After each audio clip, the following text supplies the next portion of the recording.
शेतकरी मित्रांनो, गव्हाला टाकले किसान कंपनीचे मिक्स फर्टिलायझर NPK 10-20-20 हे खत. मित्रांनो, हे खत मार्केटमध्ये नवीनच आले आहे आणि किसान कंपनीचे आहे. तुम्ही गोणीवर दिलेली किंमत बघा, 1560 आहे, पण ही गोणी मी 1200 ला घेतली आहे. मित्रांनो, गोणीची किंमत कमी आहे म्हणून कोणतेही खत घेऊ नका.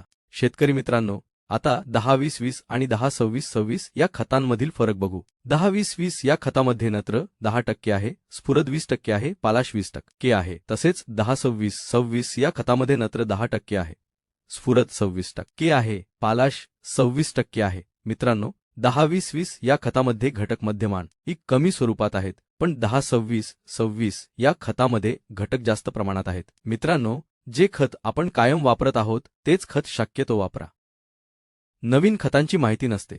तर चला शेतकरी मित्रांनो, आता गहू दाखवतो. हे बघा, गव्हाला 50 दिवस पूर्ण झाले आहेत आणि आज दुसऱ्यांदी खत टाकले आहे. मित्रांनो, पहिले खत 20-20-0-13 हे टाकले होते, त्याची माहिती मी आधी दिलीच होती. तर शेतकरी मित्रांनो, 10-20-20 हे खत तुम्ही वापरले आहे का? या खताबद्दल तुमचा काही अनुभव असेल तर कमेंटमध्ये सांगा. तसेच अशीच उपयुक्त व पुढील माहितीसाठी चॅनलला सबस्क्राईब करा. धन्यवाद.